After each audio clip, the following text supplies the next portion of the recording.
Hello, I'm Paul Beckwith, and in this video, I'm going to talk about James Hansen's recent letter called Sophie's Planet and Terminations. So he published this on May 30th, 2024, just a few days ago. So I want to give you an update on that and also on his book, Sophie's Planet, because there's a publication date, and I think it's been delayed from when it was expected to be released, but I'm sure it'll be great when it comes out. Okay, so James Hansen, just to remind you, if you Google James Hansen Columbia, you get his university page, and this is the article from May 30th, Sophie's Planet and Terminations, which I'll discuss. So what he says is very, very important, especially regarding climate sensitivity, regarding paleoclimate, regarding the acceleration of today's climate change. You know, we were rising at about 0.18 degrees Celsius per decade from 1970 to 2010. From 2010 onwards, the warming has accelerated. We're closer to double what the previous warming rate was per decade. So now we're at 0.36 degrees Celsius per decade. So don't miss his correspondence and writings and letters, etc. Okay, so what he shows here is, this is the temperature in degrees Celsius through the paleo cycles, going back from present day to about not quite 500,000 years, 450,000 years. Okay, the 0 point here is 2000 AD. So we're right here. We're in the Holocene, of course. We've been in the Holocene for about 11,700 years or so. And about 21,000 years ago, that was the peak of the last glacial maximum. That was the coldest period.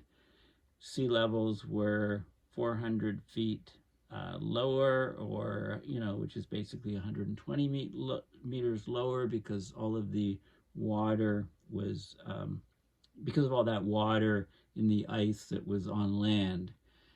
This was the previous interglacial here, about some 100, it looks like about 140,000, 130, 40,000 years ago, the Eemian period.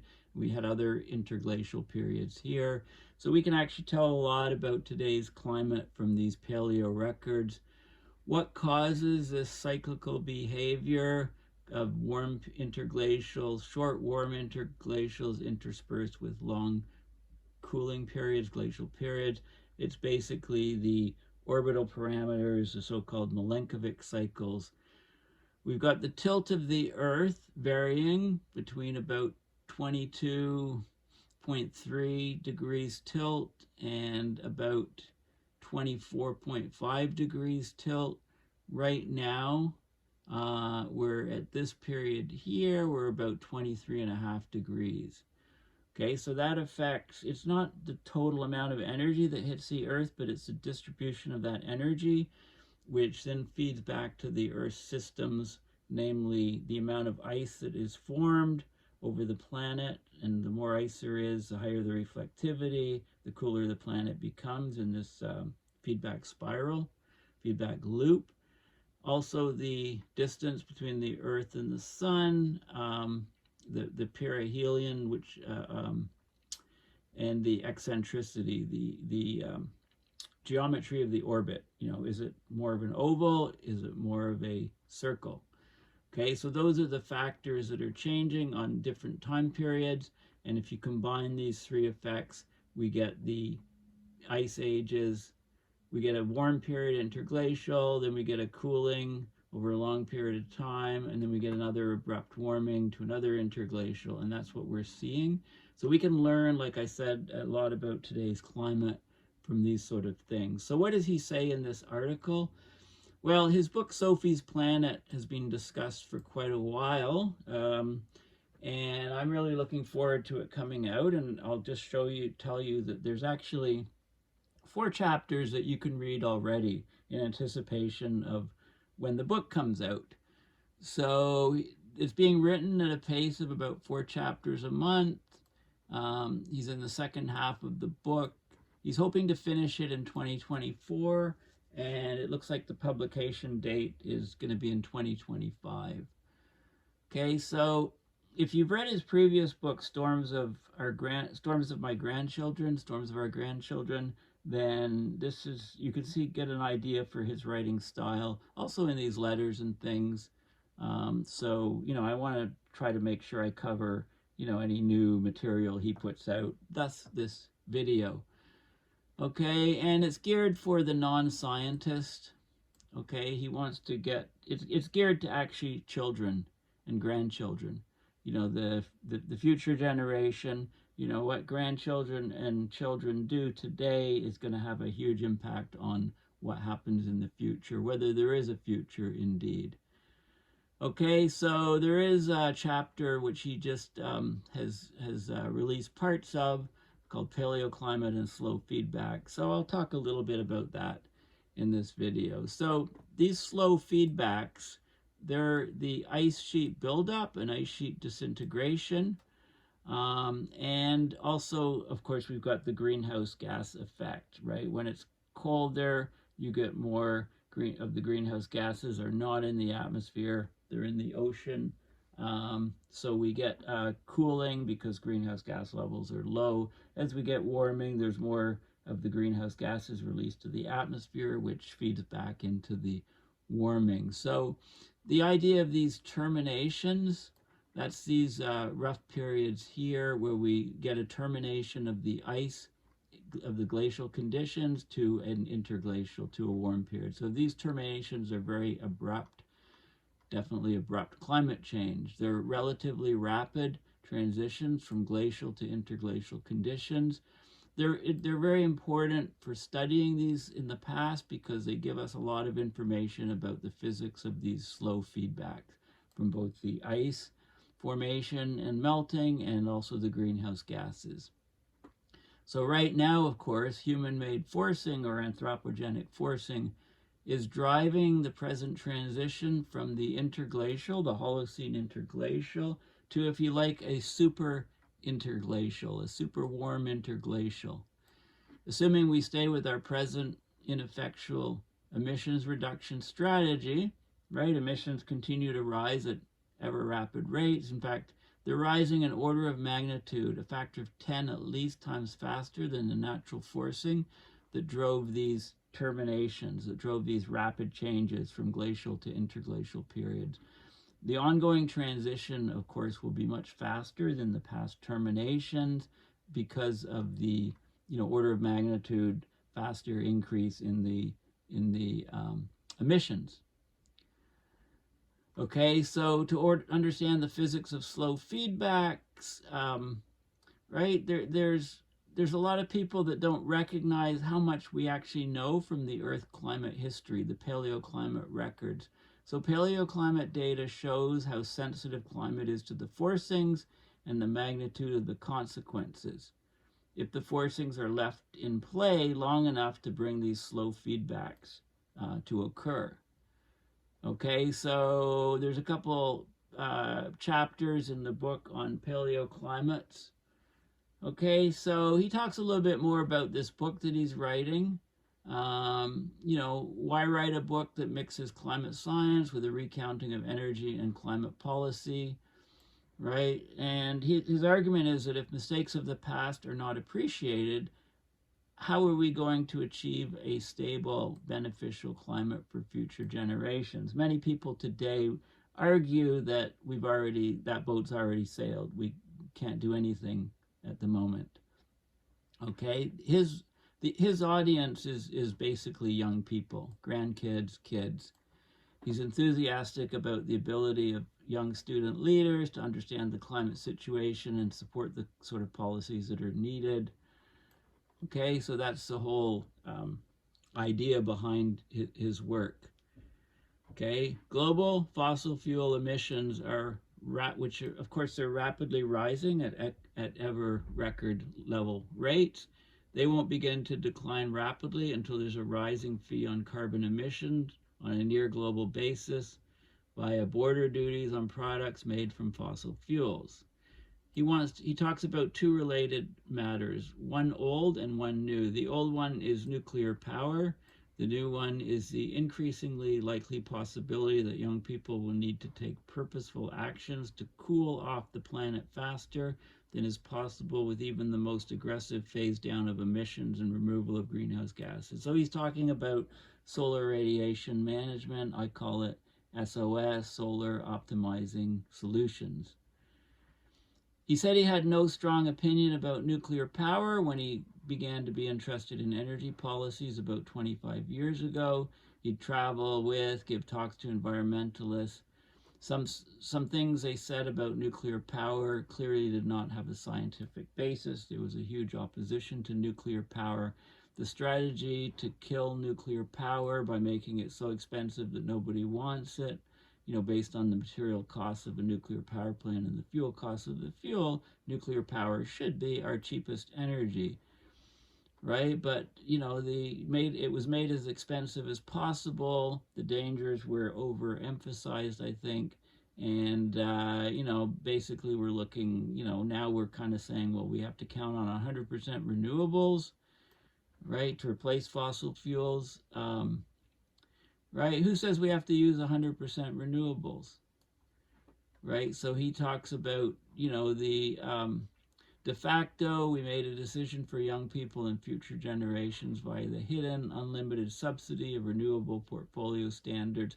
We talk about renewables all the time as opposed to clean energy portfolio standards, right? Clean energy would include nuclear. Okay. He also talked about disinformation, about the danger of low-level radiation, served to drive up the cost of nuclear power. But, he's not going to dwell on nuclear. But now he talks about geoengineering. So he's making an argument, which I've made many times in the past. He says, old people are geoengineering the dickens out of this planet. They have been for a long, long time. Never in the history of planet Earth has there been a drive for global warming at even 1/10 of the rate of the present human-made geoengineering of the planet. So basically burning oil, putting the fossil fuels, the emissions into the atmosphere ocean system is geoengineering the planet. Inadvertent, yes, but it's still geoengineering the planet. We've actually changed the entire planet. We've changed the climate of the entire planet. We've changed the weather of the entire planet by burning these fossil fuels. This is a huge geoengineering project. But there's some people of the generation responsible for doing all these changes over the last centuries.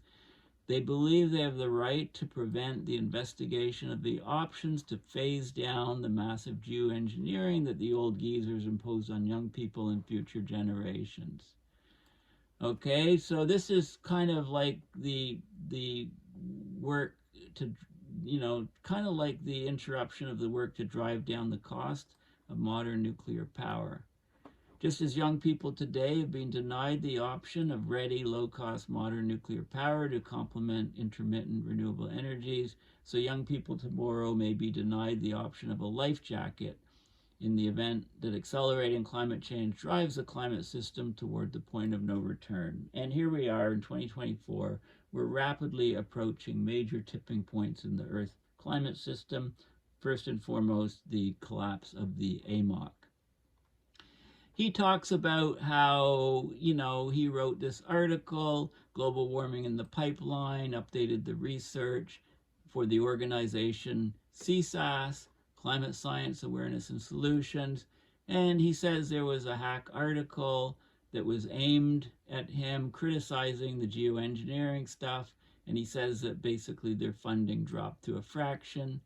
But they do, luckily they have other sources of funding.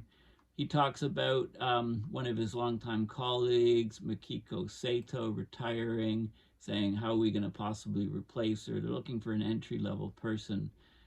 So he's putting out a call for that. Okay, so it's just basically an update on some of the research and the organization that he founded. Okay, let's talk about, this is so this is Dome C. This is Antarctica, Dome C temperature, right up here.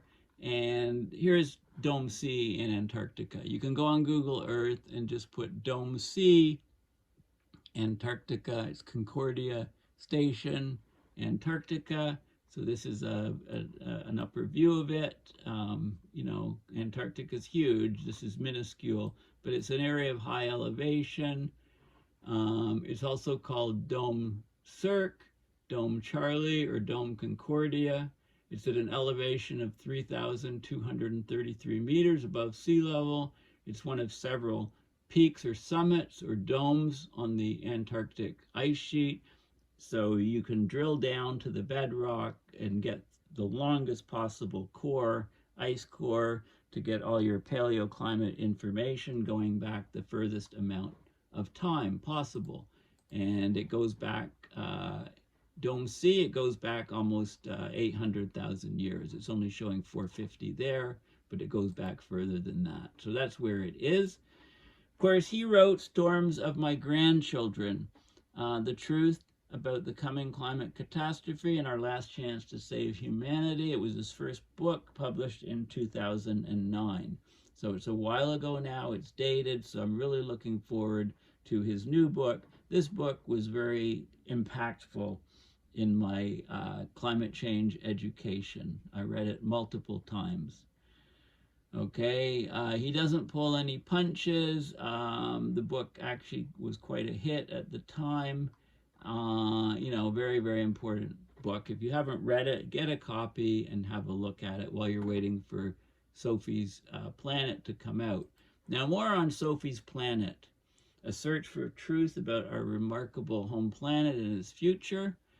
Okay, it says in stock if you Google it, but it's not in stock. Okay, it's not in stock anywhere because it hasn't been published yet. So if you click on the Amazon link, for example,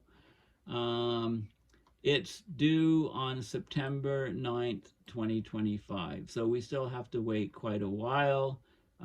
We have to wait, you know, over a year. About a year and a third, in fact. We have to wait 16 months or so for the book to come out. And the way the book is set up, it's a series of letters from James Hansen to his granddaughter, Sophie, telling her that it's still possible to ensure that young people inherit a clean world. Okay, so he's the single most credible scientific voice worldwide on the issue of global warming. I agree with that completely. So in his celebrated first book, Storms of My Grandchildren, he presented the full truth about climate change, a truth borne out in the years since as climate disasters continue to ravage our world. The urgency is apparent, the response so far completely inadequate. But he remains an optimist. So he talks in these letters to his granddaughter, speaking about the fight to preserve life on the planet, a fight that for her generation will be as personal as it is political, as much about policy actions as about the right of the monarch's butterfly, Sophie's favorite butterfly, to live and thrive on this earth. So it turns to solutions, right? So I'm sure it will talk about nuclear. I'm sure it talks about geoengineering. And, you know, I think James Hansen has come around to what I've been saying for many years. We need this sort of three-legged bar stool. Slash emissions. We need carbon dioxide removal. That's become mainstream. Carbon removal, that's implicitly there always whenever you hear the term net zero. It's saying take out more emissions, more carbon from the atmosphere ocean system than we put in to drive it down to net zero. Okay, so what do we know? What else do we know about the new book, Sophie's Planet? Well, there's a link from Hansen's article to his book. So it's basically 24 pages here, and then there's a link that is in his letter which is on the 8 pages from chapter 25, Paleoclimate and Slow Feedback. Okay, so here, what we have so far from James Hansen, although his book we have to wait for, we have some sections. So this is the introduction of Sophie's Planet, it looks like. Dear young people, I'm writing for the sake of all young people, and I hope to communicate with those of you of high school age and college age. You must be concerned about your future and hopefully also about the future of your nation and your planet. Okay, he's saying you have the potential, young people, to affect all of these futures. Okay, so he goes on with an intro about, you know, some of the people that influenced him when he was younger, and his work on some of his work on climate, turning points in his career, and about how things are dangerous right now. Today we stand at a dangerous point in history. Okay, and so he talks, you know, and also democracy and slogans and, you know, geopolitics. Okay, so it's basically an intro to the book. He says, one of the things he learned is that understanding a problem is 90% of the solution. Your planet and your future depend upon your understanding and your actions. Okay, this is again the message to young people. And he gives chapter 1, which is his ancestry, his origins, where his parents and grandparents came from, and how, you know, basically his origins in the U.S., how he came to be in the U.S., and, you know, his background going way, way back, ancestral bloodlines. Okay, then he talks about, so he talks about that chapter. Then he talks about chapter 13, which is about the runaway greenhouse effect. And he looks at, you know, Mars. Greenhouse warmings of Mars is about 5 degrees Celsius.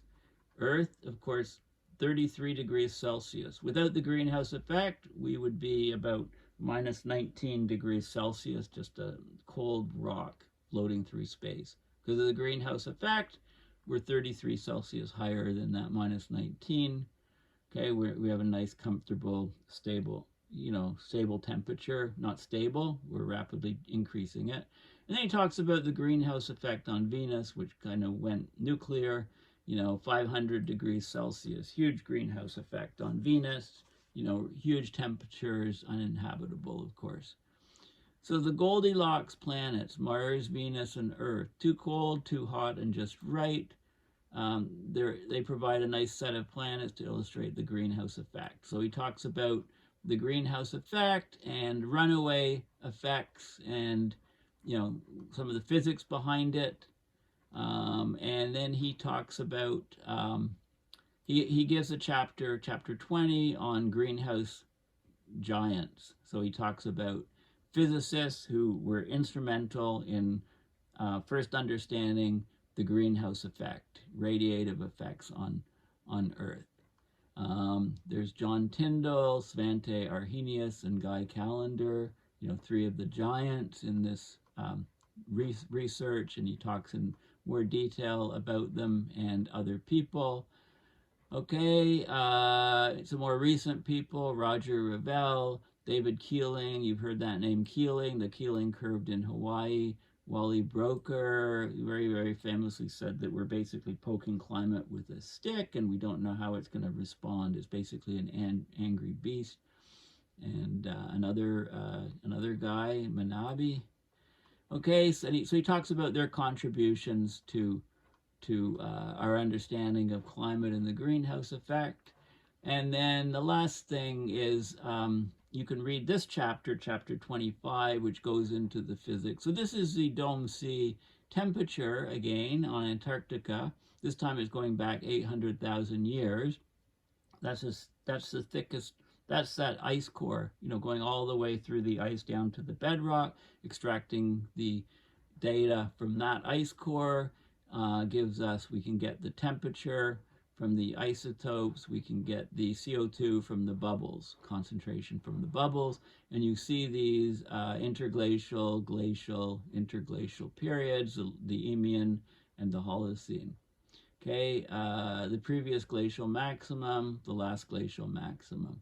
So then he talks about, you know, our present civilization developed in the Holocene, beginning about 11,700 years ago. 20,000 years ago, during the last glacial maximum, so much water was locked in ice sheets that sea level was 400 feet or 120 meters lower than today. So you could walk across the Bering Strait between Asia and North America. You could walk from Europe to England because, you know, it was all land above the sea level. Sea level was 400 feet, 120 meters lower than today. If all the ice melts on the planet, we're going to go up another 70 meters above what we are today. So he talks about, you know, how the climate is actually responding. You know, the slow feedbacks are basically the albedo of the ice that exists on the planet and also the greenhouse gas levels in the atmosphere. And he talks about sensitivity. So equilibrium climate sensitivity. The Charney basically was ignoring the slow feedbacks, and you know, he got numbers for the forcing from that. You know, we're talking about, so forcing is, you know, how much the temperature goes up when you double CO2. Okay, and if you include the clouds and everything else, then you can see the forcings in watts per square meter from the ice sheets forming. Makes, you know, minus 3.5 watts per square meter globally. You know, effect of all the ice sheets growing on the planet. Greenhouse gases, you know, when they're low, minus 2.5. So total forcing of 6 watt per square meter between the peak of the ice ages and the interglacials, the peak of the interglacials. And the observed temperature change, 4.5 plus or minus 1.5 degrees Celsius. Okay, and you can get the sensitivity by dividing the temperature change by the forcing, and you get about 0.75 plus or minus 0.25 degrees Celsius per watt per square meter. Okay, so we get lots of information, and then what we can do is, from the equilibrium climate sensitivity, we can expand out and we can look at the equilibrium system sensitivity when we take into account these other feedbacks. You know, so he's thinking about the paleoclimate and what it can tell us about today's climate. So it's very, you know, so basically he's very generously given us chapter 25 on paleoclimate. He's given us an intro on Sophie's planet. And I'm sure there's big fights with the publisher as to how much, you know, he probably wants to release a lot more, and the publisher, I'm guessing, is saying, no, you can't give it away. You got to sell, you know, we got to sell the book when it comes out. So he gives an intro. He talks about chapter 1, ancestry, where he's from, how he, you know, has developed from a kid to one of the world's top climate scientists. He talks about runaway greenhouse effect, basically compares Mars, Earth, and Venus in chapter 13. And he also has given us chapter 20 where he talks about the greenhouse gas giants.